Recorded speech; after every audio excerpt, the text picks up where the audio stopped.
Hello and welcome back to Agency Highway. This is number 65 and we have a super exciting topic today of privacy policies and legal stuff. We're speaking with Hans and Donata Skillerud from Termageddon. Guys, thank you for joining me. Absolutely. We're pumped. Data privacy, the most exciting topic. Oh, lovely. It was such a small world. Like, you guys contacted me about doing this chat, I don't know, maybe a month ago now. And then we just happened to run into each other at the same conference in Orlando like 2 weeks ago. And that was awesome. We certainly had a good time, that's for sure. Yeah, anytime a conference takes you to Disney World as business expense, like, we're going. Yeah, absolutely. I'm already trying to work out how I can go back next year. I think I even released a podcast episode about why I go to conferences and how they're so awesome and that everyone should go to them more often. And that conference was just absolutely awesome. If you're listening to this and you're interested in finding out more, Google the Recurring Revenue Retreat. I think it's RR Retreat, so 3 R's in a row, .com, I want to say. I should know this, but yeah, they'll be selling. Oh, sorry, rrretreat.live. I am so sorry. Also, our dogs are going absolutely insane right now. So it's WrestleMania 5000 yeah, right they now. Just went nuts. Of course, right when we start recording. But Of course. Thankfully, the post-processing normally pulls all that out, but we'll see how we go. I think I've had a fair bit of feedback that people like the non-professionalism of this podcast. Okay, cool. So yeah, we can bring that. Yeah, we got that in spades. So. Yeah, awesome. So yeah, get that out of the way before we go fully professional and talk about data privacy. So guys, introduce yourself because I'm not going to do it because I'll butcher it. Who are you guys and what do you do? Awesome. Should I start? Sure. Awesome. So my name is Hans. I'm one of the co-founders of Termageddon. Termageddon is a privacy policy generator that automatically updates whenever the laws change. Now, you're probably thinking we're not that special, and at this point in time, we really aren't. But what does make us special is the fact that we partner up with web agencies. We give them a free set of our policies in the hopes they like our product. Because if they do, we hope that they refer us to their clients when their clients ask them what they should do for a privacy policy for their own website.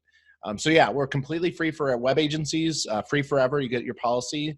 And if you like it, we have a reseller program and a referral program.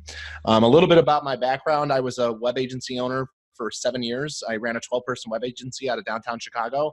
I sold it at the beginning of 2019 to go full-time Termageddon. I work for my fiance, who's going to introduce herself now. She's the president. Yeah. I'm Donata. I'm the data privacy and technology attorney. I'm a certified information privacy professional, certified by the International Association of Privacy Professionals. And I'm the one who wrote all of the policy questions, all the policy text. I'm the one who keeps up to date with all the privacy laws. And all of that. I think from a more fun perspective, we're both beekeepers, which is a really, really nice hobby. Definitely recommend it. We also have chickens and obviously dogs and cats and all of that. So nice. We do have quite a bit of fun stuff too. We've never shared this on a podcast, but you also are quite the expert in submarine knowledge. Yeah, that's one of my favorite topics. Wait, what? Ever. Submarines. I don't know why, but I love submarines. I read like every single book about it. And yeah, if anybody has any good submarine book recommendations, let me know. We're talking deep though. Like, don't go with the Das Boot or anything. Yeah, she's read them all. Like, was that a really good pun that we're going deep with submarines? Oh. Man, this is totally off topic, but I'm so scared of submarines. I just can't imagine anything worse than being that far underwater and something going wrong. Right? It sounds absolutely horrible. It's kind of, I don't know, my fascination with it is kind of, I'm scared of it, but then it also seems really cool. Like the technology behind it seems really cool. Totally. And like the people who do it, I mean, I don't know. Like I don't have that kind of fearlessness. No. It's a different level of badass. Yeah, for real. Totally. She tells me it's unbelievable, some of these stories. Oh, I bet, man. Okay, so for the benefit of our listeners, let's jump back into privacy policies. So yeah, I mean, I love how well you sold it there. By the way, you were just like, "We're not special," but I was going to say you're not a salesman, but then the rest of what you do sounds awesome, right? Like, um, privacy policies are something that clients always ask for. Like, I mean, even we don't even do that many websites anymore. We're mostly doing like software development kind of stuff. And even those clients are asking us for privacy policies in like their mobile apps and that kind of thing. And, we always pretty much have to say, that's not what we do. Go away. Not really, but, and try and organize someone to handle it. And I think what you guys are doing is awesome because then, if I have that need, I can literally just go, hey, look, go and talk to these guys. They're going to sort it out for you. And well, I mean, I assume there's some kind of partnership agreement in place. Like, how do you guys operate? Yeah, so an agency goes to termageddon.com/agency-partners. At the bottom, there's a little form to fill out. When they fill out that form, that gives us the ability to review them, make sure they're a legitimate agency. At which point in time, we flip a switch in the Termageddon dashboard. And we like to joke that this backdrop, for any of the visual listeners watching us, actually, we always say that our backdrop is what powers Termageddon. It's not, but we like to joke. But yeah, we flip a switch in the app dashboard, giving the agency agency access. That means they get a free license, and then they can go ahead and generate the policies themselves for their own agency. When they go through the questionnaire, once they finish it, they get an embed code. And that embed code is what gets pasted onto the privacy policy page, onto the terms and conditions page, and so forth. And you hyperlink those pages within your footer. That's what that embed code is what allows us to control that copy and push updates to it automatically whenever the laws change. And then that's what I was going to ask. Yep, and then agencies right through the dashboard can buy licenses one at a time at wholesale rates, and they can offer to their clients at retail rates. For companies that are more like software development and maybe more bigger scale projects, and you kind of like have like a maintenance relationship ongoing afterwards, but don't want to really oversee the policy side of things, we have a promo code that we'll customize and give to you. So you can give the client a promo code that gives them a discount and also registers and allows us to pay you recurring commissions for the lifetime of the referral. Yeah, and it's one of those things too where, people don't even really need to talk to us to do it. So obviously we do take a lot of clients through the sign up process and help them, answer any questions that they have. But it's a software platform. So if you really wanted to, you could just sign up and answer all the questions yourself, and then generate it yourself without ever having to like really talk to anybody, which is kind of nice. So a couple of things I see, like, I imagine you get pushback on this already. And I always like to think about like objections, right? I mean, it's like it's sales 101, right? So obviously a lot of people in this space are doing stuff like using generators or I guess the two main things I'm thinking, one is like, why shouldn't I use a free generator, which and I know is going to be a very easy answer. And the second one is like I guess the personalization to the business, because like each business does have like little different needs sometimes. So like, how do you guys deal with both of those? Yeah. Sure. So I guess we'll tackle the first one first is why don't you just use a free generator? And that's something that I play around with a lot, actually, is, sometimes I'll just have half an hour. I'm like, okay, I'm going to generate a privacy policy with a free generator and see what happens. And by the end of it, the payment page ends up saying $210 because they charge extra for each protection. Like, do you want your privacy policy to display on mobile? Like, yeah, I would. Okay, extra $20. Do you want GDPR compliance? Sure, extra $50 or something like that. And that's what happens a lot with free generators, is that they're actually not free. Is that like stuff like LegalZoom and all of those? Is that? Yeah. They're more LegalZoom's a little bit more honest with their pricing right out. Oh, okay. Yeah, I'd give them that credibility for sure. Yeah. Yeah, and then once you do generate a free one, you end up getting the text, but then you're kind of on your own. So Yeah. there's a lot of privacy laws that are changing right now, and those free ones don't update you when the laws change, Of course, which is unfortunate because then you're the one who's responsible for keeping track of all this. And if you have an actual business, you really don't want to spend your time tracking privacy laws because it's a pain. So that's the issue with free generators that I see a lot, or they're written by somebody who doesn't necessarily include everything you should include, which is also unfortunate. I'll give my 2 cents too. I think Donat did a really good job at explaining, free typically isn't free. And I'm a big fan, and with the statement, just in life you get what you pay for. What's happening in the data privacy world, and let's take America specifically for the sake of this example, is GDPR. That was a law out, one set of rules that businesses had to comply with to take data from European citizens. One set of rules, all of Europe. Pretty sweet, actually, because when you look at America, about a dozen states, we don't have a federal law, about a dozen states are implementing their own set of privacy laws, each one unique. Kidding. Yeah, California, for example, it's very GDPR-esque, but they have little differences. Like, for one, you have to have a toll-free number, a toll-free phone number to be compliant, to avoid $7,500 per website visitor violation. And then Nevada's law is $5,000 per infringement, and then there's about 10 other states that have their own privacy laws. Well, the problem with this is that business owners, they have websites that can be accessed by any of these people. And many businesses nowadays do business across state lines. And those businesses are to remain compliant. They have to stay up to date with all these different privacy laws. And that's the joke. And I'll sit here and say, I think it's a joke that small business owners have to do it. That's why we have Termageddon. It's a lot cheaper of an option than putting an attorney on payroll. Wow, that is nuts. So when talking about free, I would question, I think they take advantage of the fact that people don't understand what's happening with data privacy, and that they're going to get their free policy and it's going to be static. Oh, I got it. It's free. Sweet. I'm going to paste it on there and never think again about this. And that's really unfortunate. I feel bad for those people because they just got taken for a ride. Who knows what they did with the data you just submitted to them, because no one builds something for free just to do it.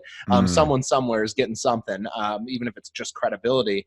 But second to that, I would be floored to hear that a free generator also is going to remain compliant when these laws change, and invest tons of time into keeping it up to date. Well, just what you've said there, like with all the different states, like I'm immediately like, oh, okay, like that just throws out every free generator I've ever seen.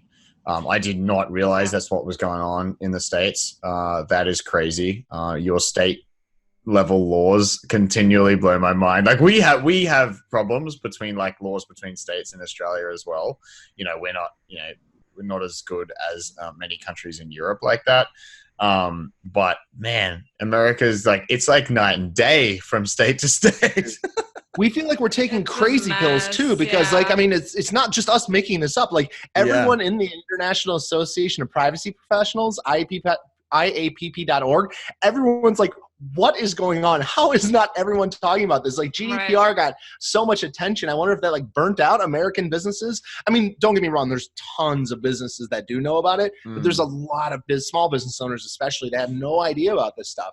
And there will be the ones that get clipped off and blindsided. Some of these privacy laws are out to impose private right of action, meaning that their citizens can sue businesses anywhere in the U.S. for not complying with these laws. Oh, that's brutal. Nuts. It's let's say I generate a free privacy policy today, October 1st, the new Nevada law is effective, and October 1st, that free privacy policy is useless. Is out of date. Yeah. Wow. So, yeah. Man, this sounds like a bigger swear word than GDPR, except there's no one word that I can use as the swear word. GDPR was the worst. I mean, it was I know it's totally positive and it's for protection. I mean, mostly from douchebag companies like Google and Facebook and stuff. And it was kind of brutal for small businesses, but I understand why it's there. For us, it was just especially awful because of Questionnaire is a data processor. Because we're collecting our people use ContentSnare to collect their clients' data.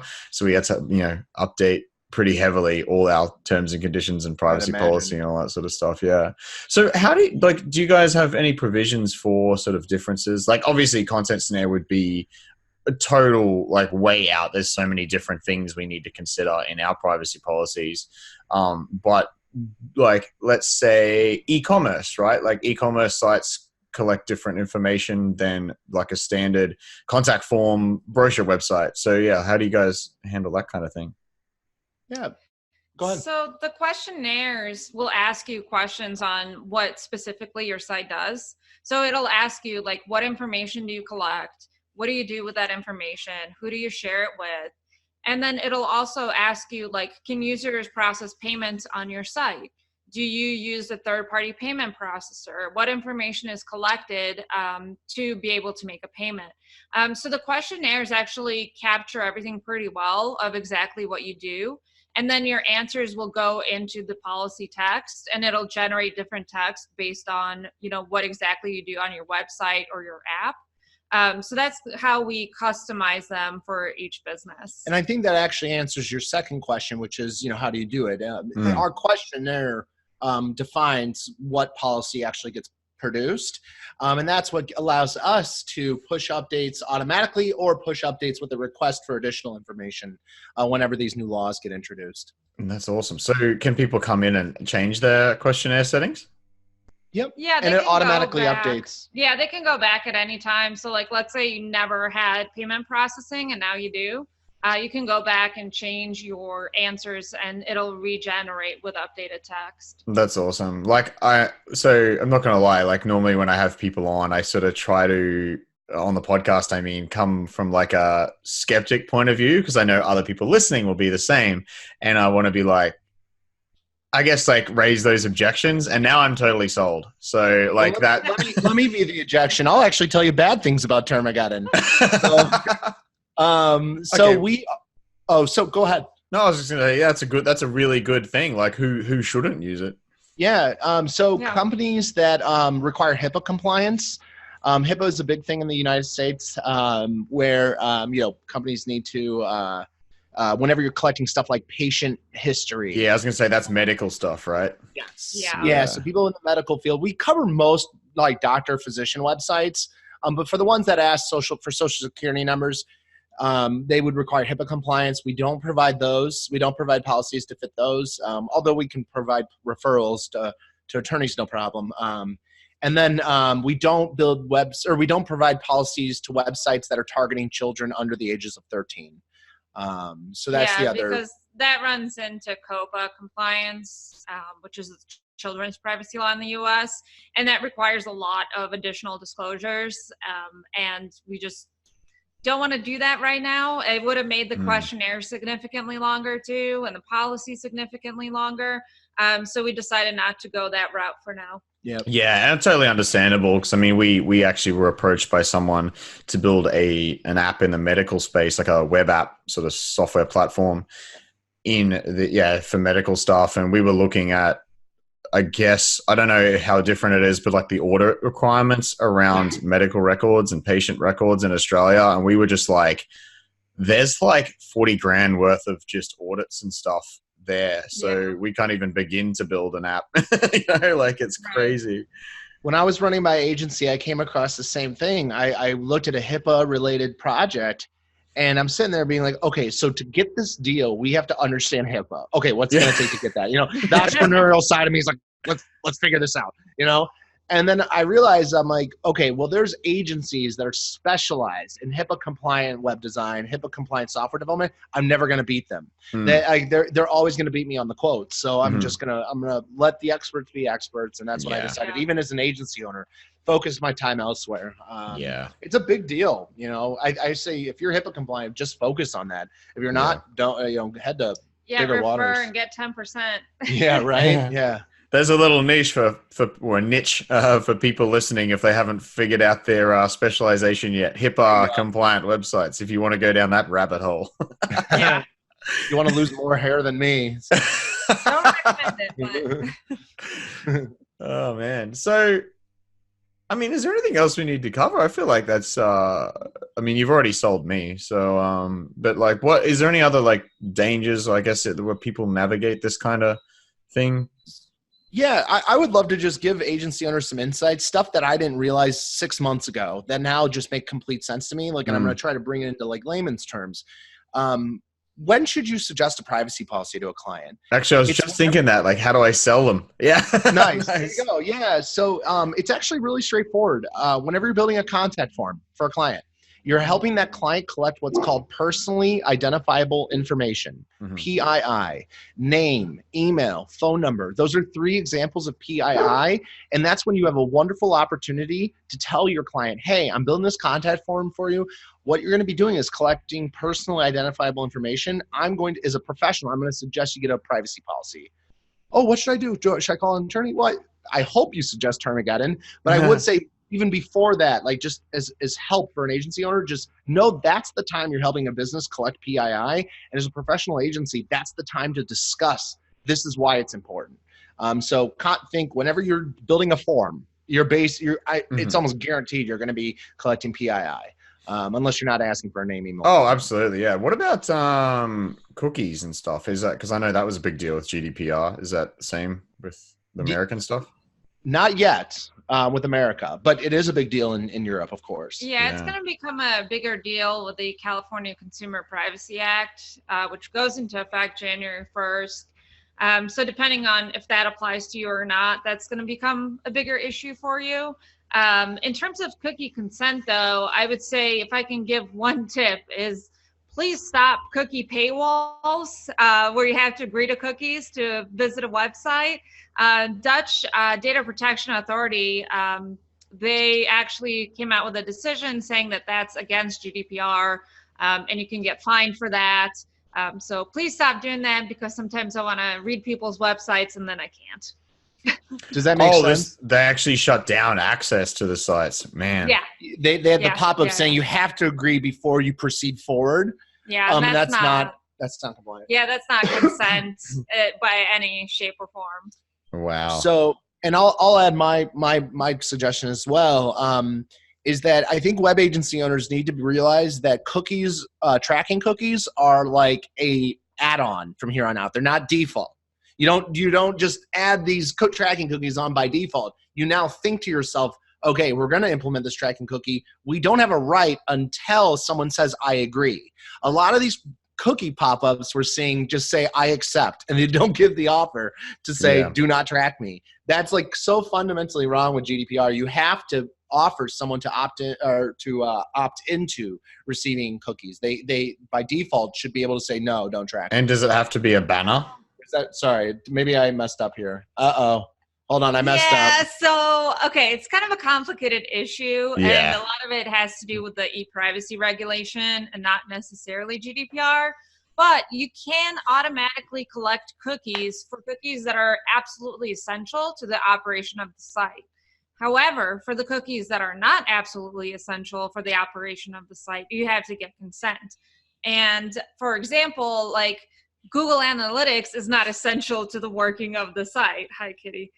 This is brilliant for people listening. There's just a cat walking past the microphone and like hitting people in the head with its tail. And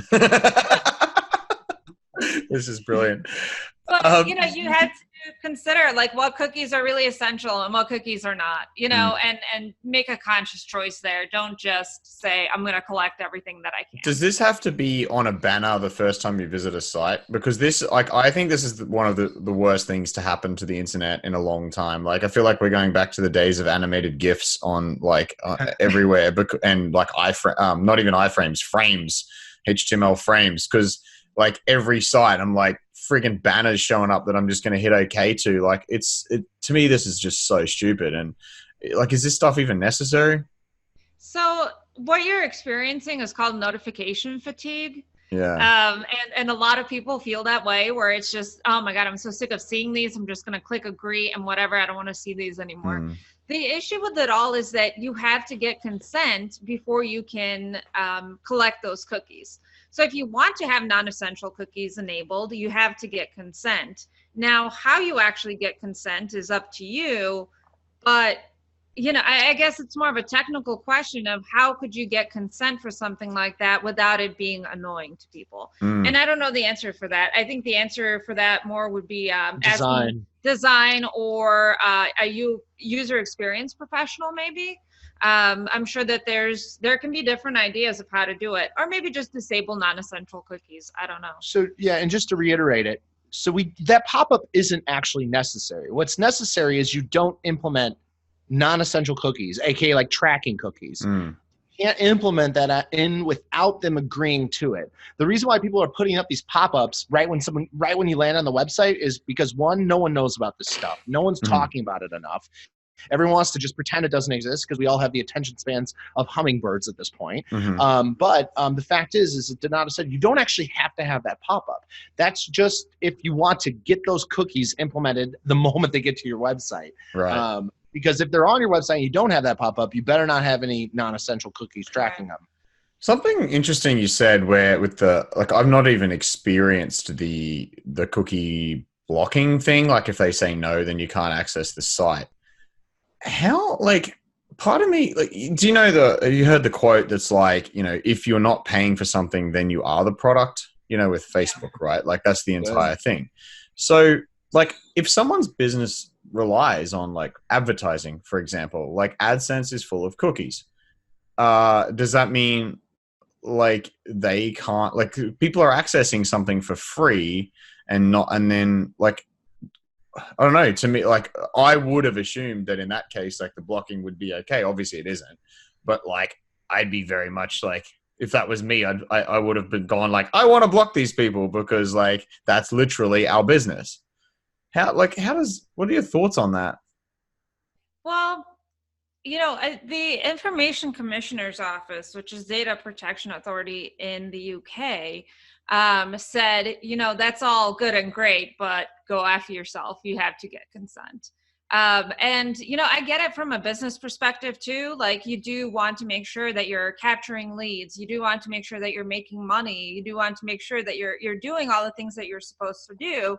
But there have been some arguments saying that when people's privacy rights are honored, you actually get better leads. So for example, if I go onto a site and I purchase something and I don't consent to getting email newsletters, nobody even asks me, and then they send me an email newsletter, it's more likely that I won't read it than if I actually, specifically opted in and said, yes, I do want that email newsletter. So I think there's a way to do it where you protect, people's privacy, but then also, you do your business and you make money and you offer products and services. And I think there is a way to make it so that those products or services are more likely to be bought because you did obtain proper consent. People knew exactly what you were doing with their information and stuff like that. So I think that's something that should be remembered. I totally get that when we're talking about emails and that's just straight up spam. If you're sending people emails that they didn't ask for, I'm more thinking about the tracking cookie side of things, right? Obviously Google AdSense was just the first thing that came to mind because there are businesses that literally make their money from advertising, right? But then Google Analytics, for example, that's how you make important business decisions. And if you put up a thing that says you must opt into analytics, no one's going to do it. And I guess, yeah, I don't know, that's a serious business affecting thing. What do you do there? They're going to have their challenges. I mean, let's just say that they're not going to be signing up for Termageddon anytime soon. Those big boys who have these, where their entire DNA is in the collection of PII and the sharing of PII, they have their work cut out for them. I like to look at it like this. I think, 5 years ago, we thought of SSL certificates as a nice add-on. All right, I'll get an SSL and feel a little bit better about myself. It's nice and green HTTPS, and now my website's secure. I feel great. Well, now we look at HTTPS as how could you have a website this day and age and not be secure? Yeah. We look back at that time thinking how crazy it is. I think about that a lot when I think about data privacy and like where we're at today, which is kind of confusing, kind of like, how does this all work? 5 years from now, we're going to look back at this time and be like, dude, remember when like people used to take data and just do whatever they wanted with it? Like that's going to be what happens 5 years from now. It's like everyone's going to have it all planned out. There's going to be hopefully Termageddon's $1 billion company by then, or someone else is. They made it all easy for you to, make sure you properly disclose this and handle the data appropriately. And then we'll look back at these times and be like, wow, I can't believe.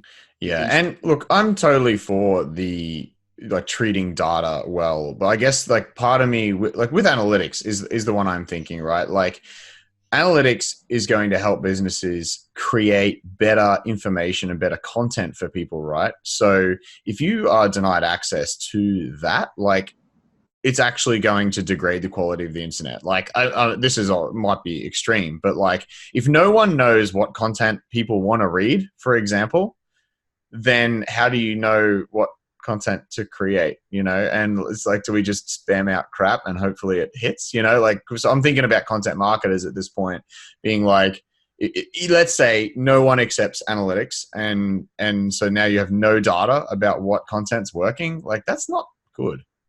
That's not good. No, and I like how extreme you're taking it. I think it's a good it's a good exercise. I mean, what do laws do? They slow down businesses. They shut down businesses sometimes. There's a whole dialogue on should laws exist within capitalism, which I would certainly be open to having a whiskey and discussing further. But I want to so bad, but no, go there. No. So I think when it comes down to it, there will be people that would be willing to give it, because I think the right wording is smart, saying, hey, for us to give you the best experience possible, it really helps us out when you click yes to letting us track your analytics, because this just tells us what to do in general. We don't share your data. We don't even get your IP from Google Analytics anymore. We just need to see the traffic that's being performed. And like, I think copy and design is going to be what wins it back over. Yes, these laws are out to protect human beings. I will stand by that forever. Human beings are greater than companies. Like, we as human beings have the right to have our stuff removed from companies just taking. Yeah. That being said, I believe I think it's content. I think it's storytelling. I think it's design. It's that which will make this allow users to feel comfortable saying, yes, take this because I want to come back to the site and see the stuff that I want to see. I don't think we're ever going to get to the place where absolutely everyone on earth is clicking no to tracking. You know what I mean? It will be someone, and that's going to be the story that people use. So it will be less data. I don't think it'll be like way less data. Yeah, that's interesting, having it weaved into design. I'm trying to like visualize how that might work, but I'm coming up blank right now. Privacy by design is a whole another beast, but I do think that we're at this point right now where a lot of legislators are creating new rules, creating new laws, and a lot of them are interested in the opinions of industry professionals. And there's a lot of calls for industry professionals and consumers to come in and speak to legislators about what they think would be the best route to go here. And I think that if people do have opinions about this, they should express them, and they should speak to their legislature about it and say, okay, as an industry professional, I think this would be an issue and this is why. And there's a lot of willingness from privacy advocates and groups and all of those people to work together to come up with something that works for both consumers and for the industry. Dude, this podcast got so deep. Like, we're just like, hey, everyone, make a little bit more recurring revenue. And now we're talking about like capitalism structures and like speaking to the government. Like, yeah, we started with, okay, I have no more questions to ask you. Yeah. Yeah, well, now we'll just go into like rant mode. That's what I'm kind of feeling. Like, I'm just like trying to imagine making decisions without analytics, and it's making me mad. It's like, it's not even identifiable information, right? Like, anyway. I think, the analytics will always be there, but yes, we do, like, as business owners, like, we have a new hurdle to get over. Yes. We really do. That's no doubt about it. But don't blame Termageddon. Blame everyone else. Oh, yeah. Well, we're here to make the money while doing it. Well, but this is the thing, right? And like, Termageddon is helping us through this inevitable stuff. Like, we can't, Like I can sit here and rant about why this sucks. Like the analytics thing sucks, for example. But it doesn't stop the fact that I need that and my clients need that. And you guys make it much freaking easier for me to get that stuff done. Like that's not in question, you know? That's great. That's our hope. Yeah. Awesome. Guys, well, thanks for joining. There's like this was a great chat, and I love that I got to rant and see your cat. And is there anything you guys want to close with? You know, I think 5 years from now, I'll just reiterate that. I think 5 years from now, we're going to realize, you know what, being a human being is more important than being a company. Like, when it comes to government regulation, like I'm happy to hear that human beings have a right to say, yeah, delete my data. And I know there's a lot of people who are, you know, who would disagree with that statement. And I guess that's my closing statement. I like whiskey, bourbon, and I'm open to a dialogue anytime. Awesome. Yeah, I think from my end, you know, a lot of agencies are like, look, I'm nervous about talking to my clients about this. Like, I know who needs a privacy policy and kind of know why, but I'm not comfortable having like an in-depth conversation with them about it. And I just wanted to let everybody know that we're available to have those conversations with your clients if you want us to. And we can answer any questions that they might have. We can take them through the process. You know, especially if they have issues with like logging into emails and stuff like that, we can always help them. You know, and nobody ever wants to talk to me about privacy, but if anybody ever does want to talk about privacy or submarines, let me know. Brilliant.